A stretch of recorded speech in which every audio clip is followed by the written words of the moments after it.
Welcome to Scorched Earth and a general mid-month reading for the sign of Gemini, Sun, Moon and Ascendant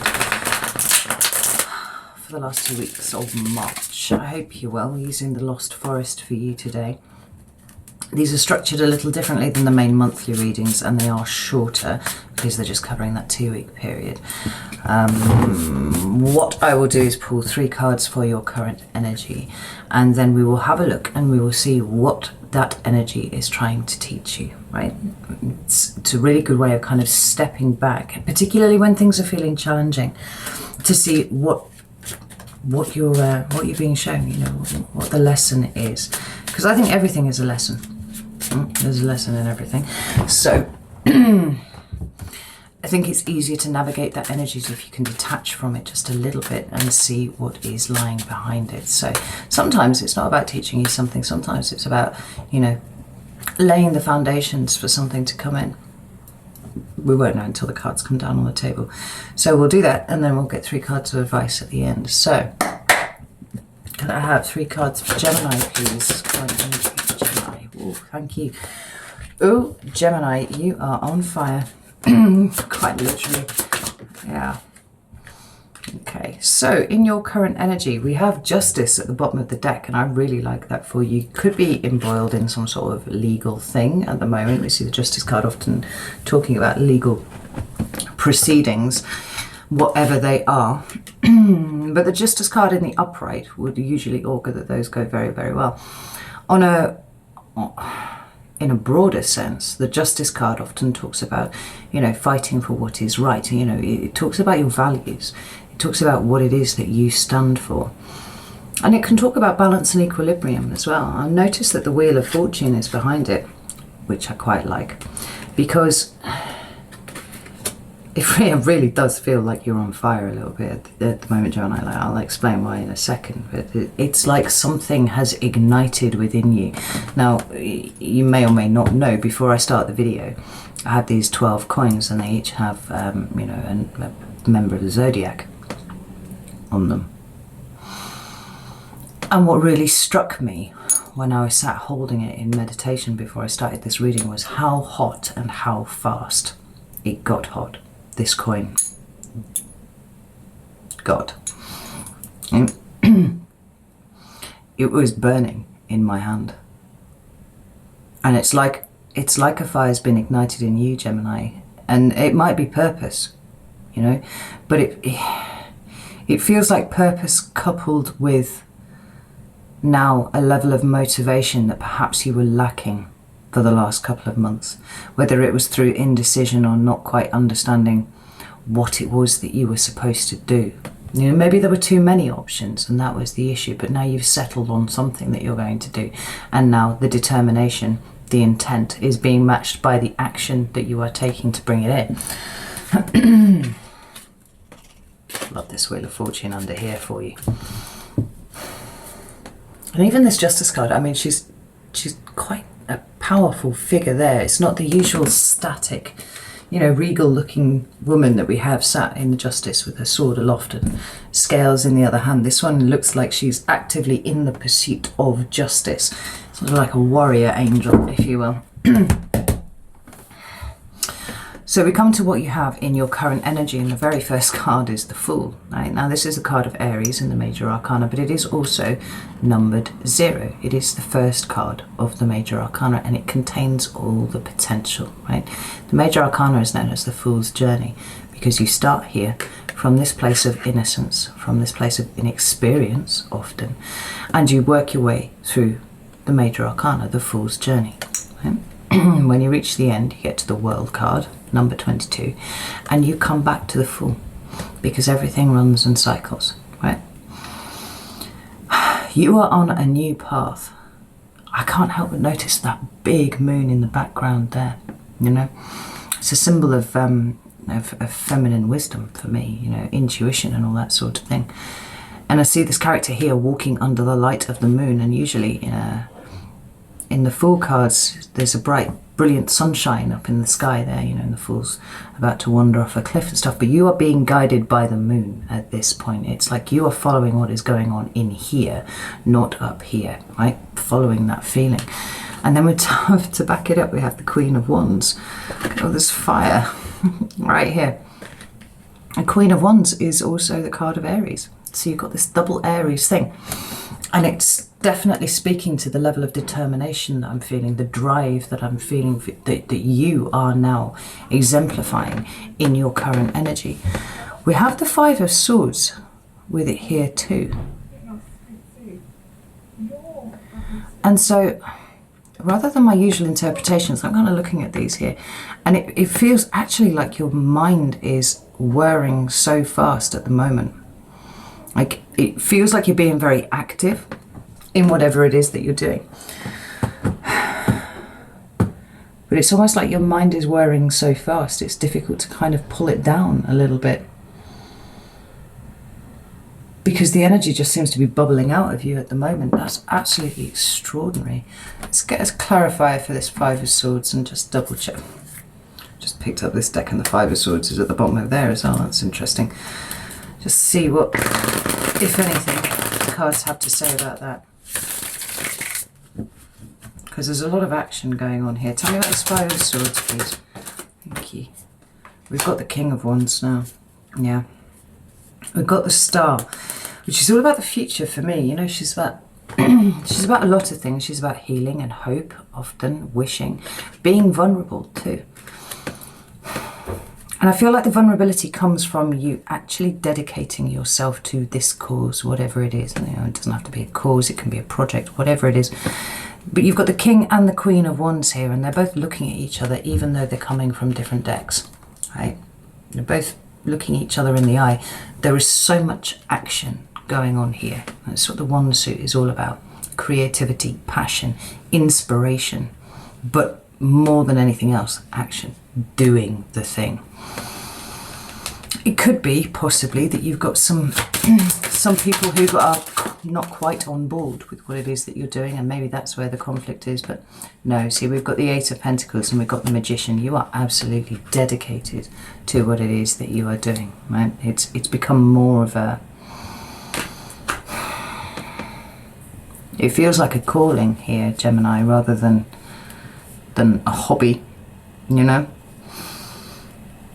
I think the mental energy is just off the chart at the moment, and that actually for you is kind of good,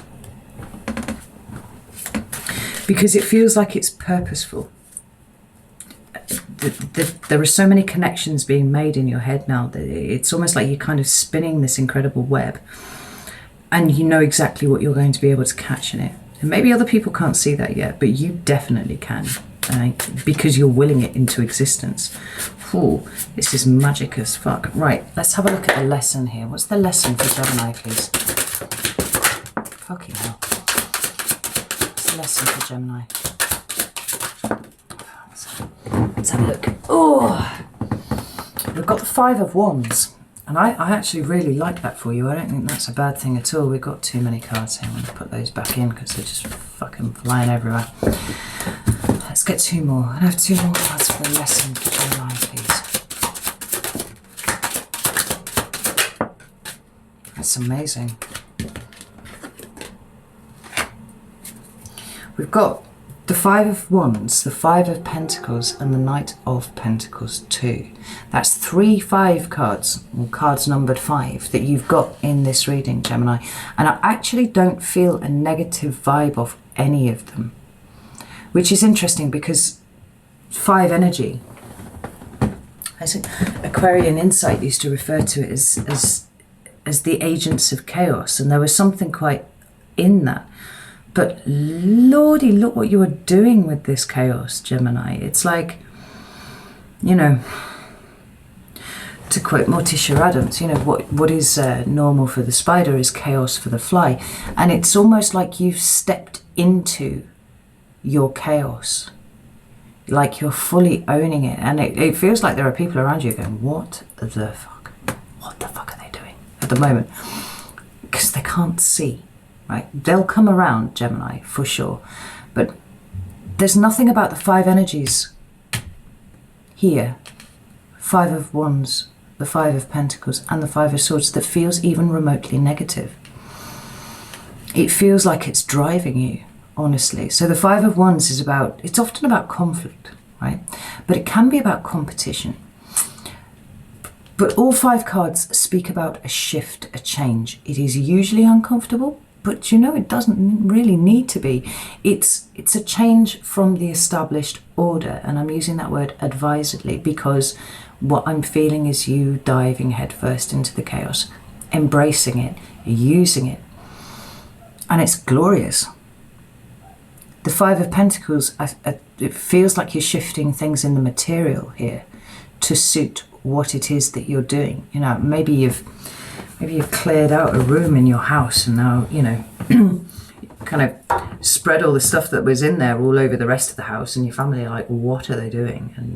But you've got this idea for a thing, you know. It might possibly be to do with your business, because I know a lot of Geminis were kind of looking in that direction there. But I feel drive and determination to change lots of things. And the thing is, this is coming from such a pure place in you, Gemini. It doesn't matter if other people can't see it. In fact, it's kind of good if other people can't see it, because the originality of what is going on here is really quite profound. And then we've got this Knight of Pentacles. Now, he is a slow-moving energy. Right? There's no doubt about that. It's Earth, you know, but it is movement. It's a card of Virgo.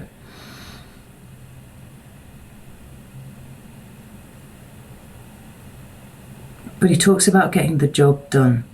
You know, what once might have been, you know, flights of fancy for you, you know, just daydreams and things like that. I feel you're putting one foot in front of the other and getting things done. You know, you're working to a plan.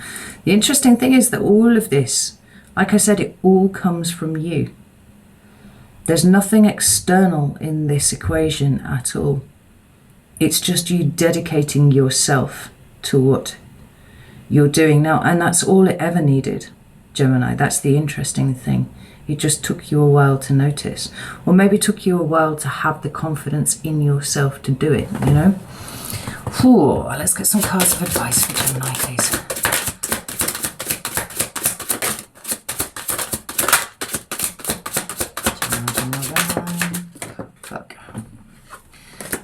Fucking cards everywhere. Let's put these back in.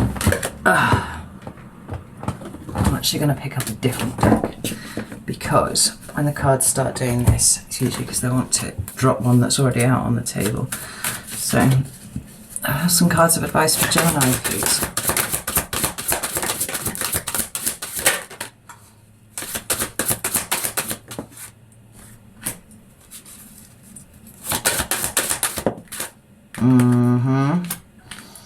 Yeah, I mean, I'm not sure what it is that you're harnessing here at the moment, Gemini, but it is profound. And we've got the Six of Swords here. Now remember that you had the Five of Swords down there. It's quite a mournful scene, this, and it often talks about leaving something behind, but necessarily when there is this much activity and this much shifting, right, there's going to be a stabilization at some point where the dust starts to settle a little bit as you become established in what it is that you're doing. And I think that that point is coming soon, if I'm honest. The cards of advice, the Page of Swords, the Emperor and the Empress, I mean, really. We've got the King of Kings and the Queen of Queens here. It could be that there's an Aries or a Taurus or a Libra around you who could be of assistance in what you're doing. That's possible. But at the same time, this Page of Swords,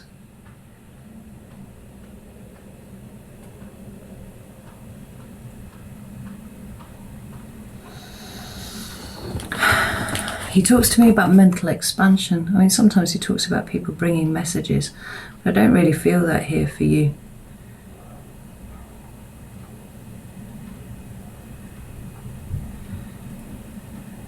It's about communication, though. And definitely getting to the point where you can start sharing and have it understood what it is that you're doing, I think. You know, Maybe you've tried already and people are just like looking at you slightly blankly, like, I don't really know what you're talking about. It's kind of coming to a position now where you can start talking, maybe start advertising. Oh, there's the thing. Maybe start advertising to people what it is that you're doing, specifically if you are looking to set up some sort of business. And if you are, I would suggest to you that the best advert is word of mouth, right? So maybe it might be that you need to offer out a couple of little freebies on whatever it is that you do and ask them to let 5 people know about how awesome this was, or 10 people, or whatever, you know, something like that. But there's an incredible balance of energies here. With the Emperor and the Empress, we've got, you know, the active and the passive, the masculine and the feminine. But as advice, it seems like... Do you know what I heard when I turned the Emperor? It was do no harm, take no shit. Like, and I don't know who that applies to, but it applies to somebody. I feel that for certain. It's about taking charge. It's about planning. It's about strategizing, for sure. And one would assume that what it is he's planning and strategizing is what the Empress is about to bring into the world. But actually, I think it's also an exhortation to rest, Gemini, and I can feel you absolutely consumed with what it is that you're doing. That's the 3 Aries cards that we've got on the table now, by the way. Absolutely consumed by what it is that you're doing. But remember to take time to rest. Remember that consolidation or rest or whatever is just as important as the action, because you're no good to anybody if you burn yourself out. Oh, I love this for you, Gemini. Right, I'm going to leave it there. I hope this was useful for you. That's what I set out to do every time I do a reading. It's just fucking magic. I love it. Right, know that I love you all very, very much, and I will see you soon.